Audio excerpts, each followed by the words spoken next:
இன ஊராட்சி என்ற தலைவரை ஏமாற்றி ஊராட்சியில் துணைத் தலைவர் வார்டு உறுப்பினர்கள் முறைகேடு செய்ததாக புகார் எழுந்துள்ளது.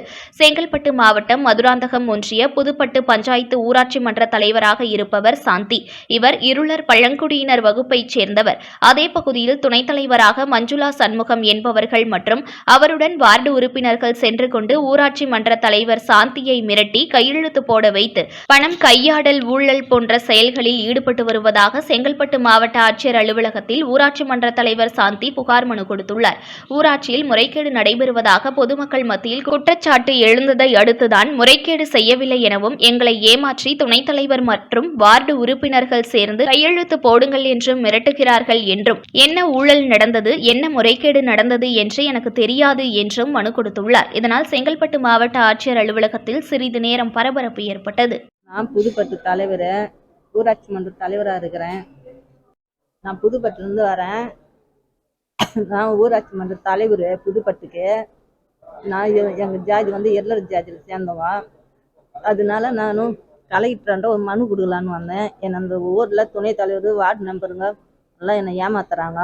என்னான்னு கேட்டால், ஏமாத்துறேன்னா உனக்கு நான் படிக்க தெரியாதவா, உனக்கு என்னத்துக்கு அந்த தலைவர் பாதி இது அசிங்கமாக என்னை திட்டுறாங்க. துணைத் தலைவர் வீட்டுக்காரு அவரும் இப்போ அக்கா தங்கச்சி கூட பிறந்து விட்டான்.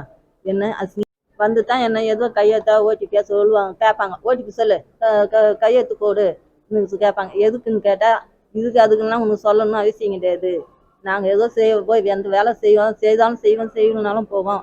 அதுக்கு நீ கையெழுத்து போட்டு தான் நீ உதவி தான் பண்ணணும் எங்களுக்கு எங்களை மிரட்டி தான் இந்த வார்டு நம்பரு, துணைத் தலைவர் வீட்டுக்காரு, 1வது வார்டு நம்பரு, 2வது வார்டு நம்பரு, 5வது வார்டு நம்பரு எல்லாம் எங்களை மிரட்டுவாங்க. நாங்கள் ஏற்கனவே மதுராந்தகம் போலீஸ் ஸ்டேஷனில் ஒரு கேஸ் கொடுத்து வச்சுக்கிறோம். அது மிச்சம் தான் பஞ்சாயத்து போயிங்குது. ஆனால் துணைத் தலைவர் வீட்டுக்காரு தான் என்னை வச்சுன்னு பஞ்சாயத்தை பார்த்துன்னு வந்தாங்க.